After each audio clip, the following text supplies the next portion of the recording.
FightHype.com here with my man, Tony Bellew. Tony, welcome to Chicago. Thank you. You're looking sharp, man. Looking like you're almost on weight.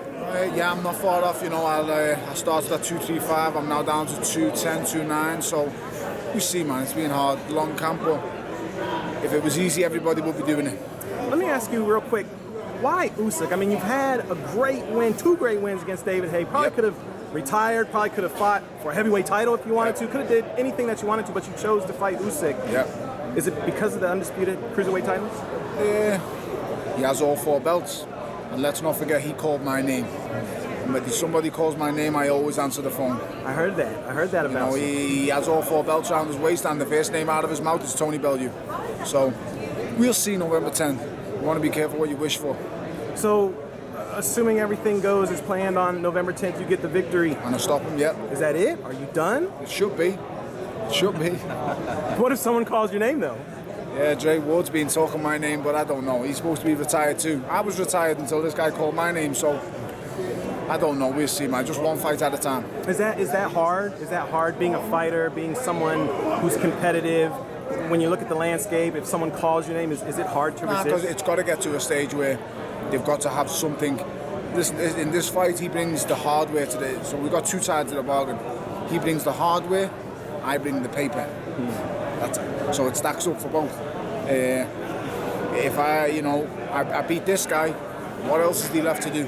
There ain't nothing left in boxing for me. I've done everything. I've won everything.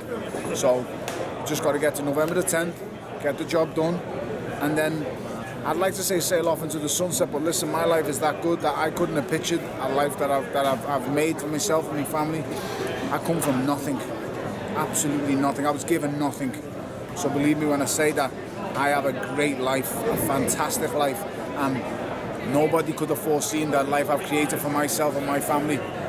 I live in a huge house, we drive lovely cars, my kids go to great schools. I go in shops, I don't have to look at price tags no more. I live a great life, I'm very happily married. Sometimes I ask myself, why the fuck am I even doing it? But I'm doing it because I'm chasing a dream that only I can see. And on November the 10th, I'm going to realise that dream. And when I realise that dream, it's got to be over.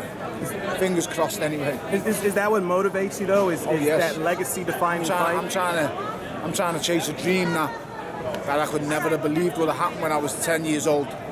I remember sitting there studying the likes of your Evander Holyfields, your Sugar Ray Robinson, your Sugar Ray Leonard, your Marvin Haglers, and then of the latest era, your Floyd Mayweathers, watching these guys lifting all these belts, and then thinking, I always knew I could be world champion, but the thought of, could you ever lift all 4 of them belts at once? That's kind of like a pipe dream.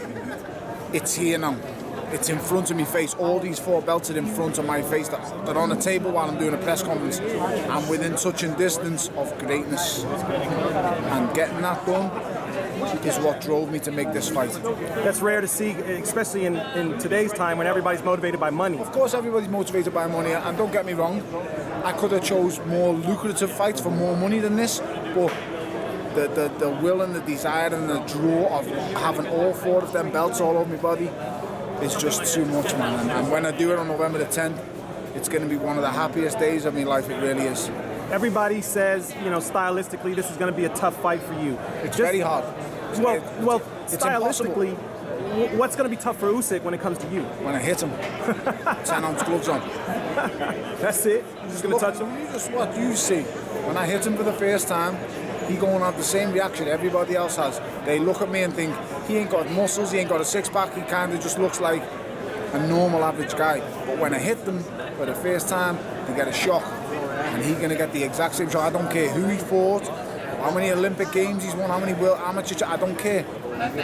When he looks in my eyes, he sees something that he ain't never seen before. A lunatic who believes in himself 100%. I know I'm going to beat him. I know I'm going to stop him. At some stage, I'm going to get to him. I will never quit. I will never give in. No matter how many punches he throws, no matter how great he looks, I'm going to get him in the end. I think what impresses me the most about you is your ring IQ, especially in the David Haye fights. Do you think your boxing skills are underrated? Brains win fights. That's stands that. I don't think my boxing IQ is rated over. I don't know how people want to rate me. I don't really care. The people who say I'm good or I'm bad, they don't pay my bills. They don't do shit. And all the people on social media who say, "Oh, you're lucky," you don't. Ain't nothing lucky about it. I've worked every single day since the day I left school. Worked hard every single day to improve myself, to better myself. I've had defeats I've had to come back from. I was dragging myself down to a weight that was unbelievable when I was doing 175. Everybody looks at me now and thinks I'm either lucky or this shit was given to me. Ain't nothing was given to me. I've earned every single thing I've got, and nobody can take anything away from me. I've won belts, I've beat final world title eliminators, I've won a British, Commonwealth, European championships, I've won a world title. And every time I've been in the big fight, I'm always the underdog. Every single time. The Makabu fight, I'm the underdog. The Hay fight, both fights, I'm the underdog. I'm used to having to overcome the odds. On November the 10th, I'm going to just do it again. It is nothing to me. I don't care if they rate me, if they don't rate me, who cares? I just got to go in there and be me. If I go in there November the 10th and be me, I get the victory. And I get it in sensational style too. Because I'm going to stop him.